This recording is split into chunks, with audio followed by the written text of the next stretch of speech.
Fernando Grilo é um homem da comunidade. Eu, por tê-lo observado durante muitos anos, por muitos anos considerei que ele era um perfeccionista, gosta das coisas bem feitas e quando se envolve nelas, quer acabá-las sempre. Tu és um homem do Ribatejo. Como é que foi a tua adolescência e a tua juventude em Portugal? Eu nasci numa família tradicional portuguesa, de trabalho, em que, como era filho único, meus pais não queriam que eu trabalhasse, queriam que eu fosse para a escola, e foi isso que eu fiz. Tirei o curso industrial na ocasião, depois, entretanto, comecei o que na ocasião também se chamava a secção preparatória, o que não terminei porque, em virtude de as coisas se conjugarem para eu vir para aqui. Isso com que idade foi? 18 anos. Eu vim com 18 e faria 19. O filho único é sempre uma criança muito especial. O que é que os pais queriam que o Fernando fizesse? O meu golo, na ocasião, e talvez o golo dos meus pais, era que eu fosse agente técnico. Se bem te recordas, agente técnico era o curso de engenheiro dos pobres. Então, era isso que, em virtude das posso não serem nada por aí além, era o que nós estávamos a tentar chegar. Com que idade tinhas quando vieste para os Estados Unidos? Com 18 anos. 18 anos e meio, já passava. No tempo da guerra. No tempo de Angola, em Moçambique. Portanto, antes dos 18 anos, nunca trabalhaste, praticamente. Não, estudaste só. Qual era o objetivo quando tencionaste vir para os Estados Unidos? O meu objetivo, e é engraçado tu perguntas isso, porque ontem estava a falar com um amigo e estávamos a falar da nossa infância e eu disse-lhe que eu lembrava-me perfeitamente, naqueles meses antecedentes à vinda para aqui, eu estar numa sala de aula e estar a pensar que vinha aqui, 2 anitos, ia para trás, fazia uma casa e tinha a América feita. E concluindo, no dia 22 de março deste mês, fez 50 anos que eu estou cá. E a América foi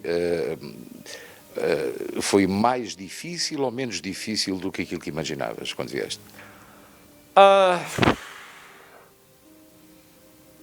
Eu não tinha uma expectativa por ir além do trabalho, de tudo mais. A minha expectativa, e era o que nós na ocasião considerávamos, era o Eldorado Mundial nos Estados Unidos, era chegar aqui, encher a malinha e ir para trás. Com dólar. Com dólar. E fazer uma casa lá do outro lado. Isso é o que eu me recordo, e acabei de dizer, ontem estava a falar com alguém acerca da nossa infância e era isso precisamente. Como é que foi o teu primeiro emprego aqui na América? Ou qual foi o primeiro emprego que tiveste? O meu primeiro emprego na América foi fazer as partes interiores para os sapatos. E eu fiz isso porquê? Porque o meu pai, nós não tínhamos família aqui, tínhamos apenas um conhecido, um amigo conhecido, que nos acolheu quando nós cá chegámos. Mas o meu pai vinha com um contrato de trabalho para uma fábrica de sapatos em Massachusetts. Sim. E então embarcou a família toda? Eu, o meu pai e a minha mãe, exatamente. E chegámos aqui em New Jersey e o que tentámos fazer foi que nós ficássemos aqui, mas não o conseguimos. Tivemos que, derivado de haver um contrato, o meu pai teve que ir cumprir um ano e, logicamente, nós tivemos que ir. Isso onde? Em Massachusetts? Em Bridgewater. Em Bridgewater. Bridgewater. E depois, a partir daí, tu tiveste também uma atividade profissional como empresário? Eu tive uma atividade profissional como empresário, mas já agora deixa-me tocar a minha ida daqui para Massachusetts, porque é bastante engraçado. É bastante engraçado no aspecto, não é... Ora, nós ouvimos falar daquelas pessoas que vêm através do México, ou vêm que na realidade sofrem 1001 vicissitudes, até perigos e tudo mais. Claro. Não, essa não foi o meu caso, mas simplesmente o que aconteceu foi o seguinte: os nossos amigos aqui, em virtude de nós termos que ir para Massachusetts,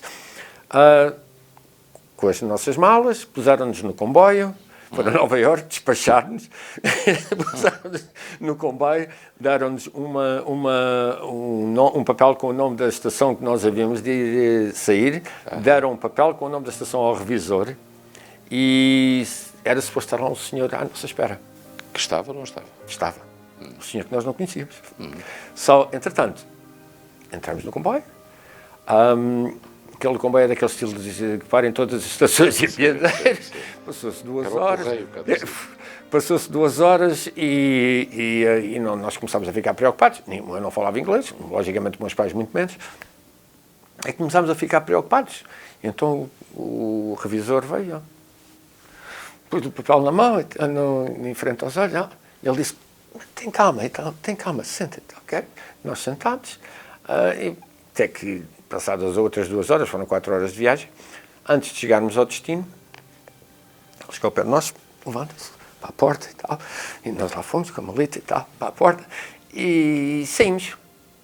A única coisa que aconteceu foi que quando o nosso comboio chegou lá, chegaram mais 3. Agora, tu logicamente conheces o Rossio. A estação seria no mínimo 3 vezes maior que o Rossio. Agora tu imaginas o que é tu, com a casa às costas, que eram as tuas malas, à procura de uma pessoa que não conheces. Exatamente. No meio disto tudo. Chegaram à fala, foi? Chegámos.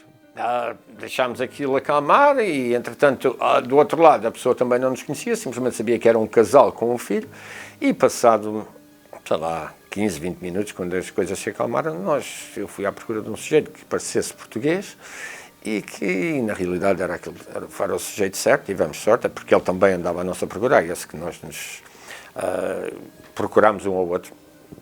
E aí começou outro problema. É que este nosso amigo, que eventualmente foi um sujeito que trabalhava numa máquina atrás de mim e dávamos bastante bem, era de São Miguel. E então, o que é que acontecia? Eu apanhava-lhe uma em 3, das palavras que ele dizia. As outras 2 eram para associação. Então, começámos, quer dizer, era quase tão difícil entender aquilo que ele dizia como era o inglês que eu não entendia plenamente. E foi assim que nós chegámos à América. Entretanto, depois também éramos supostos ter lá uma casa para nós. Quanto tempo é que ficaram em Massachusetts? 1 ano. E depois regressaram? Depois regressámos aqui porque, exatamente pelas mesmas circunstâncias, em Massachusetts não tínhamos nada, trabalhos eram relativos, era tudo relacionado com os sapatos, e aqui o amigo do meu pai, mantivemos sempre em contacto, ia trabalhar para a construção, que não foi o meu caso, mas que ia trabalhar para a construção, e assim foi. E ao fim do ano, no dia de Páscoa de 1970, nós viemos para baixo, mas desta vez já viemos de carro. Então saímos de lá, estava a começar a cair uns pinguinhos, chegámos aqui, uns farrapos de neve, chegámos aqui, tínhamos lá umas 10 ou 12 neves, demorámos 8 horas. Como é que conheceste a tua mulher? A minha mulher, sabes, eu, na ocasião trabalhava no aeroporto para os rental cars, o National. Então nós começávamos a trabalhar às 3h30 da tarde, das 3h30 à meia-noite, e então, na ocasião, era comum nós portugueses irmos ao santo sacrifício da saída do high school. Sim, claro. Ver as meninas passar. Sim. E foi aí que eu conheci. E a partir daí depois começámos a contactar, havia os bailes, que deixaram de existir, mas que na ocasião tínhamos sempre, era o Sport, era a Igreja, era o Polish Falcons, era o Luz Americano. Todos os fins de semana havia bailes em qualquer sítio. Claro. E foi a partir daí que nós nos conhecemos. Entretanto, e já agora pelo lado empresarial, o irmão o meu cunhado, o mais velho, na ocasião trabalhava para uma lojazinha que existia, que hoje é o Leslie, que já se chamava Leslie nessa ocasião, mas a única coisa que eles faziam era plastic slipcovers, forros de plástico para os sofás, e então aconteceu que ele trabalhava lá, eu trabalhava numa fábrica de cabedal, na ocasião, por acaso era assistente do supervisor, tinha um trabalho bastante razoável, com futuro até, e deu-se a oportunidade de nós comprarmos aquilo. Eu não tinha a mínima ideia do que era o negócio, o meu cunhado trabalhava lá part-time, o meu cunhado tinha 17 anos, eu tinha 24 anos e aventurámos. Claro. Abrimos o Leslie, Plastic Slipcovers, o qual tivemos basicamente a vender slipcovers por uns 3 anos talvez. A partir daí, em virtude de nós trabalharmos para muitas das lojas de móveis aqui da área, comecei a comprar peças usadas no Paul's Furniture, que ele ainda existe hoje, trazer para a Ferry Street, que era onde nós estávamos localizados, que a localização continua a ser a mesma, simplesmente era uma lojazinha que é um terço ou um quarto daquilo que é hoje, e começámos a desenvolver a ideia dos móveis, e foi aí que nos lançamos. Depois, mais tarde, passaste para a Harrison. Pois, depois, entretanto, o Leslie começou a crescer e nós, como o Leslie, comprámos uma segunda loja em Harrison. E depois, como tudo mais, que quando há sociedades há sempre suscetibilidades de haverem problemas, e aconteceram problemas entre nós, problemas que felizmente se resolveram ao longo dos anos, em que temos uma relação ótima hoje em dia. E separámos. Eu fiquei com a loja em Harrison e eles ficaram com a loja aqui. Entretanto, nasceram filhos, 2. 2 filhos. Nasceu o Marco, que chegando a maio faz 42 anos e que é professor de high school. Actually, ele leciona em dois high schools diferentes do distrito de Dover. E o Kevin, que chegando a junho faz 37 e que é major no Army. Está no exército americano, não é? Exército americano. Como é que ter um filho no exército? Não entras em pânico com facilidade, eu conheço-te bem. Não entro agora, mas entrei. Especialmente ele esteve destacado hoje no Iraque. A primeira vez foi doloroso. Muito, muito difícil. Até porque eu sempre fui uma daquelas pessoas que detestei pistolas. Nunca usei pistolas, nunca tive desejo de ter uma pistola, nem eu ia ao ponto de não comprar pistolas de água para os miúdos. Entretanto, o meu mais novo, que é o que está no exército, aos sábados vinha para casa dos meus pais, e se o meu pai com uma mola da roupa fazia uma pistola. Ele dava tic, tic, tic, tic, tic, tic. E foi sempre. Teve paixão pelas armas, claro. E foi para o exército. E foi para o exército. Já és avô, obviamente. Já sou avô de 2 meninas e um menino, uma menina com 5 anos e meio. Ocupa mais tempo do que os teus filhos. Exatamente, e é pena que uma esteja no Brasil, que está no exército, e porque tenho menos contato com ela, mas de qualquer das maneiras, vamos sempre aos aniversários dela, independentemente de onde ela esteja, porque nos 2 últimos 3 anos esteve no Brasil, antes disso esteve no Peru, antes disso esteve no México, e nós temos ido sempre, no mínimo, aos aniversários. E depois tenho do Marco, do mais velho, tenho uma menina com 4 anos e meio e tenho agora um menino com... Pensas que é possível um regresso a Portugal? Não. Unicamente para... Aquela velha ideia do imigrante comprar casa em Portugal, como tu pensavas, para comprar a casinha com a mala cheia de dólares e regressar ao país, foi-se desvanecendo para a maioria dos imigrantes, porque, entretanto, as pessoas, quando pensam assim, não imaginam que um dia terão netos. E muitas vezes os netos e a família ficam por cá e deixou de ter razão de existência o sonho português. E as pessoas acabam por ficar neste país. É o teu caso? Não, o meu caso vai um bocadinho mais além disso. Eu, entretanto, cada vez que eu ia a Portugal, e eu vim de lá já com 18 anos, eu tinha um ambiente escolar, tinha amigos de escola, eu dei por mim a ver que os meus amigos, ou os meus antigos amigos, passaram a ser simples conhecidos.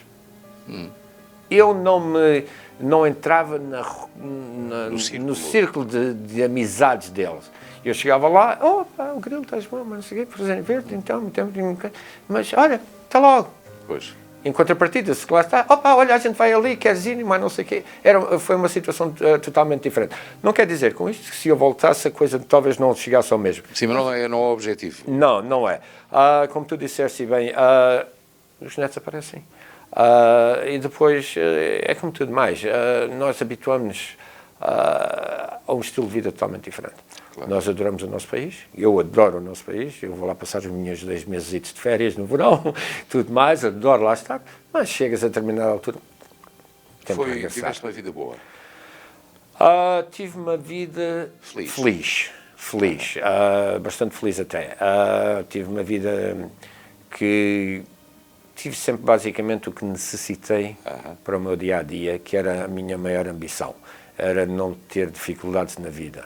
E não sou rico, Tenho tido a minha riqueza maior, talvez tenha sido, embora eu tenha tido os meus problemas, mas a questão de saúde, embora eu tenha, como eu disse, tenha tido os meus problemas, mas são problemas que se têm resolvido de uma maneira ou de outra. Só eu considero-me rico nesse aspecto. No aspecto de riqueza monetária, isso é tudo suscetível a muitas outras situações. Qual foi o momento mais marcante, mais relevante da tua vida, a vinda para os Estados Unidos? O teu casamento, os teus filhos, os teus netos? Uma das primeiras coisas que me impressionou e que ainda hoje e que através ontem a falar com essa amiga, falarmos da infância, eu lembro-me perfeitamente da minha chegada ao Kennedy, eu sair à porta do Kennedy e ver aqueles tremendos carrões que existiam. Eu fiquei, isto é um mundo diferente. Eu estou na América. É tudo grande. É tudo grande. Eu estou na América. Essa foi uma das coisas talvez que mais me impressionasse. Depois tenho diversas situações que me considero bastante feliz. O meu casamento, o nascimento dos meus filhos, o retorno do meu filho do Iraque com saúde. Nascimento dos teus netos. Nascimento dos meus netos. São diversas situações que... Estiveste sempre ligado também a clubes e associações, a organismos comunitários, portanto foi uma vida muito cheia nesse sentido também. Tem sido uma ótima experiência para mim. Tenho muita satisfação em ter conseguido ter o apoio dos clubes, que eu acho que é o essencial para que as coisas funcionem. É tudo rosas? Não, de maneira nenhuma. Mas que nós estamos 100% ou 150% melhor do que aquilo que estávamos há 10 anos atrás, é indiscutível. Há comunicação... Já é possível trabalhar em conjunto. Exatamente. Há comunicação entre os clubes, há entendimento entre os clubes, acontecem aniversários, os clubes estão representados nos há um certo número de coisas que era impensável acontecer há 10 anos. Havia clubes que não se falavam. Exatamente. E isso tudo foi ultrapassado com o bom senso de termos, vamos lá, até certo ponto, uma associação em que os clubes vinham e expunham os problemas deles e viam, mas os meus problemas são os problemas da A, B e C, só como é que nós vamos tentar resolver. Isso tem sido, acima de tudo, o meu cavalo de batalha, é resolver, ou tentar ajudar a resolver, não resolver em si, porque eu não consigo resolver tudo, mas a tentar ajudar, tentar conjugar esforços para que os clubes tenham uma melhor posição e uma melhor visibilidade. Em relação ao que eu comecei, o engraçado é que eu vim para aqui, vim de Massachusetts em 70, e em 71 entrei para a direção do Sport, pelo português, com o antigo Pita. Peter... o Ferraz Pita, das bakeries.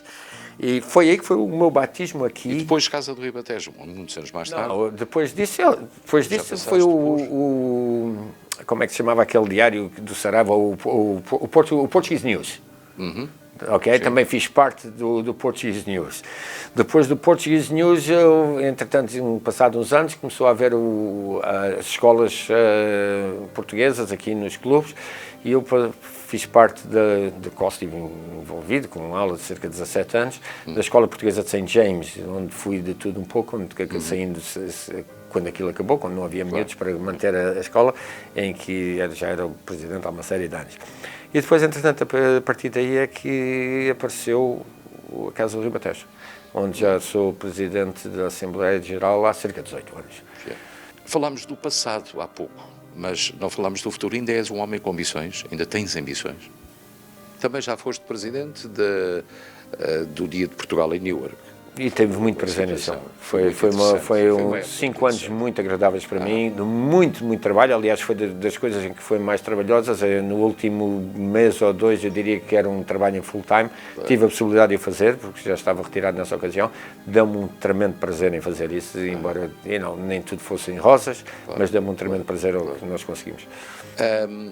Mas voltando à nossa conversa, o passado.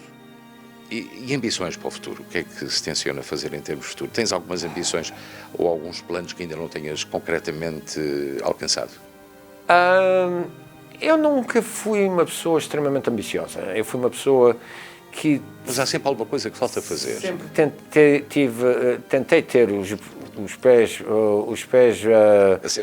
assentes no chão e trabalhar a partir daí. Em relação ao futuro, não digas que és daqueles que dizes que prognósticos estão no fim do jogo. Sim, são os mais certos saem. Sim. Não tenho nada que diga que na realidade no meu to-do list, em que falta fazer aquela coisa, não tenho nada que diga que tenho que fazer. Não tenho aspirações a ser presidente de mais nada. Já sentiste na tua vida um sentimento que é comum às comunidades, não só portuguesas, italianas, turcas, gregas, a inveja? Já sentiste esse sentimento? Ou és daqueles que nem sequer olhas e passa ao lado? Eu sou um bocadinho, como é que é dizer... Ou passas ao lado? Exatamente, é isso que eu ia dizer. Há determinado número de coisas que não são importantes para mim. Quer dizer, tu então não olhas, passas ao lado? Se eu achar que a pessoa tem inveja... É o mal maior. Há dias o entrevistado disse-me que a inveja era como que uma competição. Foi o Luís Nogueira que nos disse numa entrevista que era uma competição. As pessoas muitas vezes ele não considerava isso um sentimento. Era como se que um combate que se fazia no bom sentido. Porque as pessoas, quando têm um carro, o outro gostaria de ter um carro igual. Se tem uma casa, gostaria de ter uma casa igual. Se tem uma boa posição na vida, também gostariam de ter, ambicionavam ter uma boa posição na vida. Portanto, era como que uma adversidade que obrigava a que o outro também lutasse para ter esses ideais. Não era bem um mau sentimento, queria ele dizer, e outras pessoas que já conversaram sobre isto. Era esse combate diário que nós temos que fazer. Eu entendo, e eu aceito isso, mas para mim inveja é mais, noutro aspecto, é uma pessoa querer ter o que a outra pessoa tem sem o sacrifício que a outra pessoa teve para fazer. Isso é o que é inveja para mim. Esse o aspecto da pessoa tentar fazer melhor que o amigo e que o conhecido e mais não sei o quê. Pode haver uma confusão de sentimentos até. Exatamente, é só mas isso acontecia muito. Nós tivemos durante uma série de anos a história dos imigrantes irem para Portugal e fazer uma casa, porque o amigo tinha feito. Exatamente. É isso inveja? Eu não chamo isso inveja. É isso que nós chegamos muitas vezes. Eu acho que hoje começo a perceber que é um sentimento que muitas vezes é adulterado. Porque o ter uma casa e gostar de ter e construir, muitas vezes também é como um jogador de futebol que vê o colega jogar melhor e quer também jogar melhor. Muitas vezes é um incentivo, digamos assim. E até certo ou carregar no ombro do outro para poder alcançar também. Aquilo ou até talvez para não ir para a própria terra e ser, não, eu tenho uma casa melhor que vocês, eu sou o rei. Exatamente. Logicamente eu estou... E como já é tradição, vamos às perguntas de uma só resposta. Loiras ou morenas? Morenas. Tua mulher deixa. Carne ou peixe? Carne. Benfica, Sporting ou Porto? Benfica. Fado ou canção? A canção. Fruto ou doce? Depende, não é? As duas coisas. Sol ou chuva? Sol. É Giants ou Jets? Como? Giants. Giants ou Jets. É engraçado que eu sou fã dos dois. Mas posso perguntar, Yankees ou Mets? Yankees. Logo vi. Yankees. Vinho ou cerveja? Nada. Praia ou campo? Praia. Newark ou Elizabeth? Newark. Presidente da União dos Clubes, tem-se de dizer todos. Fernando, obrigado. Nada, foi prazer.